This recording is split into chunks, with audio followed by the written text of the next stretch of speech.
Now, earlier we saw that the Nephilim arrived on our planet not by their own free will.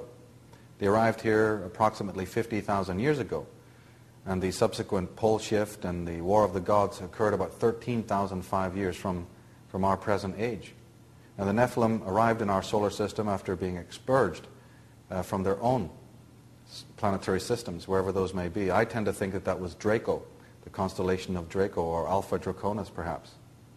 They arrived here not of their own free will, and the pursuers, after destroying Tiamat, had to make haste to leave, because we don't drive our car through an earthquake by choice, do we?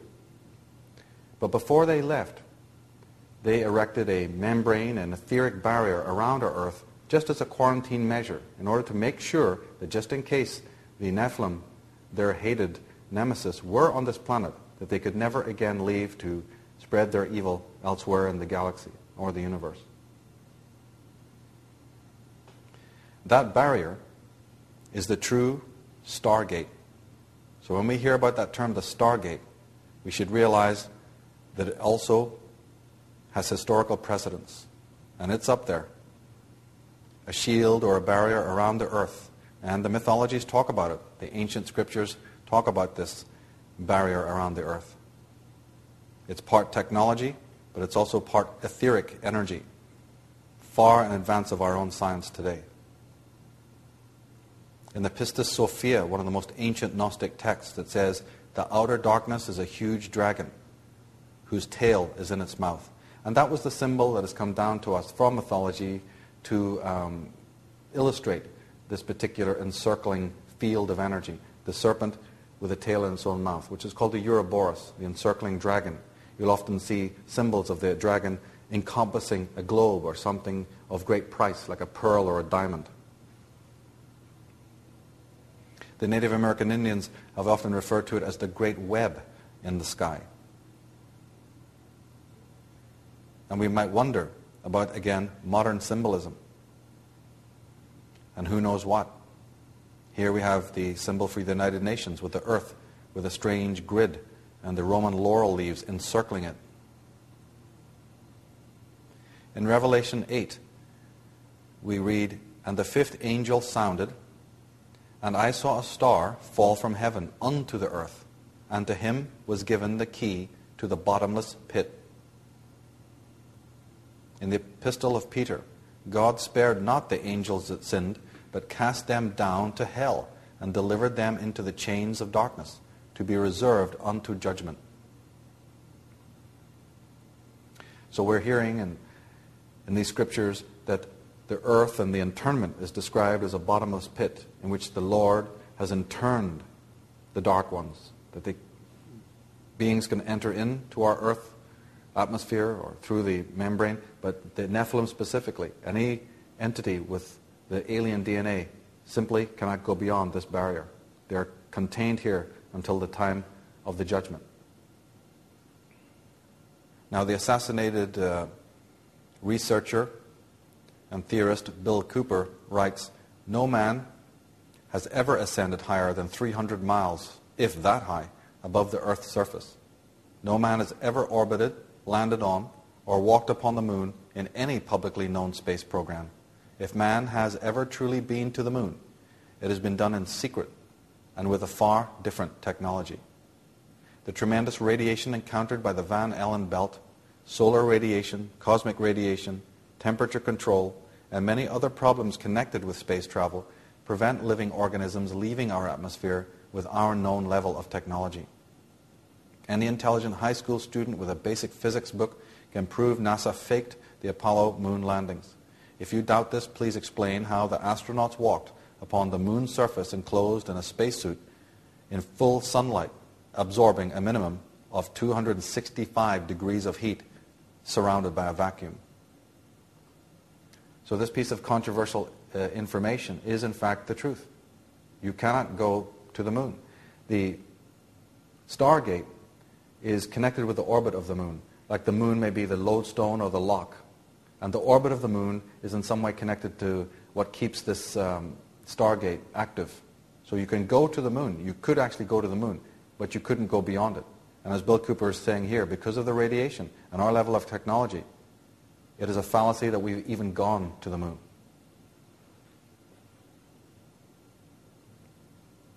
Here, from all cultures again, the Ouroboros, the encircling dragon. Always in its clutches, in its protection, is the pearl of great price. Here the artist is actually showing the dragon encircling the world. And of course, again, we have the old mythological motif of the hero slaying the dragon. Now we can understand that in slaying the dragon, there's also a tie-in to leaving the earth, being able to be free to explore the heavens. So in slaying the dragon, it's opening the stargate. There's a connection now between these two paradigms, carefully disguised in mythology and in folktale, but with an incredible celestial meaning behind it. Now, research has demonstrated that some 30,000 years ago, a highly developed civilization existed in the Andes, and also that the Earth's moon was not there at the time. This supports the evidence which suggests that the moon is not a natural satellite, but an artificial construction parked there some thousands of years ago. That's not as far-fetched as it seems, because of all the planets in our solar system, our moon is vastly bigger. The moons of Saturn and the moons of Uranus or whatever planet are minuscule. They are actually true satellites. Very, very small. Our moon is more like a small planetoid. It's vastly bigger than the other moons of other planets. Michel de Nostradamus, the famous French clairvoyant, says, "He will come to take himself to the corner of Luna, where he will be taken and placed on alien land." Then we have the Lunar Society. Erasmus Darwin, the grandfather of Charles Darwin. Erasmus Darwin was the founder of the Lunar Society. The group's name owed itself to the fact that the members met monthly at the time of the full moon. The membership boasted such luminaries as John Wilkinson, who made cannons, James Watt, who owed his notoriety to the steam engine, Matthew Boulton, a manufacturer, Joseph Priestley, a chemist, Josiah Wedgwood, who founded the famous pottery business, and Benjamin Franklin, no less. So here we have some of the most illustrious scientists and inventors and politicians, and they all belong to this society known as the Lunar Society and make a point of meeting at the time of the moon. Well, hold on. I thought scientists refute all such occult principles. Virtually all the Royal Society founding members, says Michael Bagent, were Freemasons. One could reasonably argue that the Royal Society itself, at least in its inception, was a Masonic institution. And when we do our homework, we find out that the Lunar Society was the prelude or the predecessor to what later became the Royal Society. The Royal Society grew out of an occult organization. In England, we have the organization known as the Hellfire Club, created by Sir Francis Dashwood, the famous Satanist. But Dashwood was also the Chancellor of the Exchequer of the Government of England.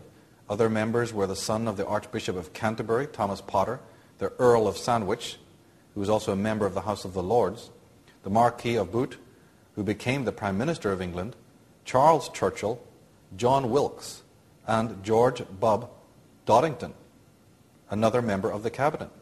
And the Hellfire Club is known satanic enclave.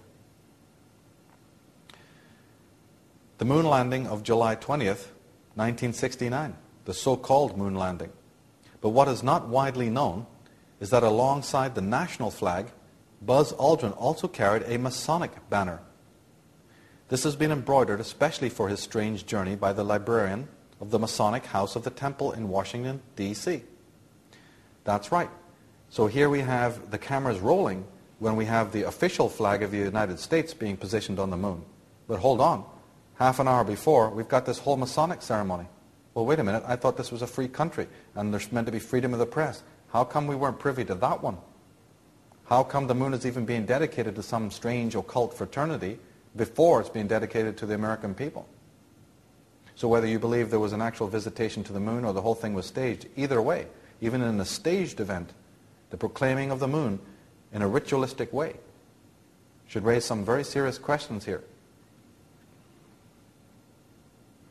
And of course, we have the strange phraseology that from beginning to end of the Apollo missions, we have this strange, bizarre phraseology which NASA has never satisfactorily explained.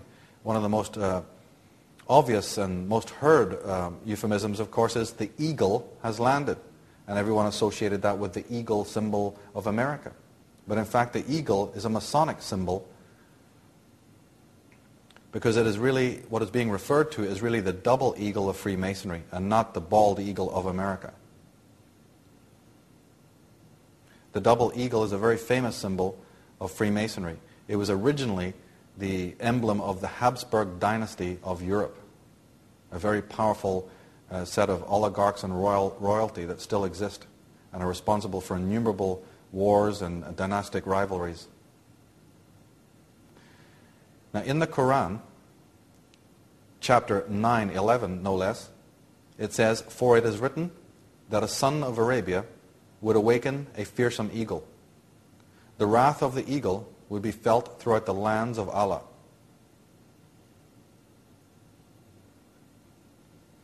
Now, as I said earlier, we have not got the time to deal with all the sundry historical machinations from the last 11,000 years. But one particular period, one particular epoch that should concern us is what we know today historically as the Renaissance. About the time of the 15th century, as they were congratulating themselves on their progress, the alien bureaucracy discovered the presence of the Stargate. They had to face the fact that even if all their technological hardware was successfully reconstructed, they still could not vacate the planet Earth, which had been placed under quarantine. So here we have it. Hundreds, thousands of years are going by. The alien progeny have understood that, yes, all the technological hardware that they once had created and had brought here to the planet Earth, which may have even included spacecrafts and all sorts of cybernetic, technologically advanced devices, all of it, or a good deal of it, has been destroyed.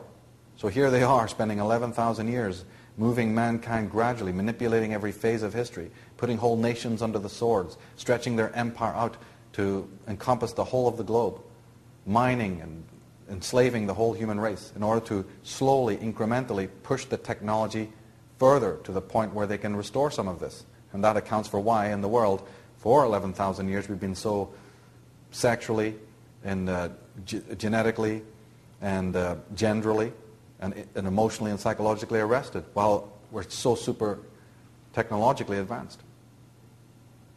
But they've realized, after they discover the Stargate, that now, even if they manage to succeed in phase one, the Stargate exists. They're in quarantine. Perhaps they'll never be able to leave after all. And they probably found this out the hard way. A very huge and puzzling meteorite fell thunderously in Soviet Siberia on July 30th, 1908. Peasants heard the awesome explosion as far as 620 miles away. A large area of forest was flattened as if an immense object had fallen. No remnants of the alleged meteorite could be found anywhere underground. Radioactivity had initially been released in enormous amounts. The general destruction showed that the energy released had been far greater than the mere impact of a falling stone, no matter how huge. Most significantly, the aerial path of the falling object had not been uniform, but had amazingly changed during descent. Various Soviet scientists then put forward an amazing theory, that it had been a spaceship driven by intelligent beings and loaded with a great power from a nuclear power plant, which had exploded through some accident. Well, if you go along with the theories we're advancing here, we can edit this statement slightly. From the Renaissance, and probably before, through this process of pushing mankind forward, the alien progeny of Atlantis, their descendants, of course, probably were able to build some rudimentary spacecrafts. And it was through taking these up into the ionosphere that they discovered the presence of the Stargate. And perhaps crashing right into it, these spaceships would then fall back to Earth in the way just described here. So it's not that we should understand this as spaceships coming into our solar system and then entering into our Earth atmosphere and then mysteriously veering and careering out of control and crashing into the Russian forests. It can hardly be said that those who've got the ability to cross hyperspace would then enter into our planetary space and lose control of their spacecrafts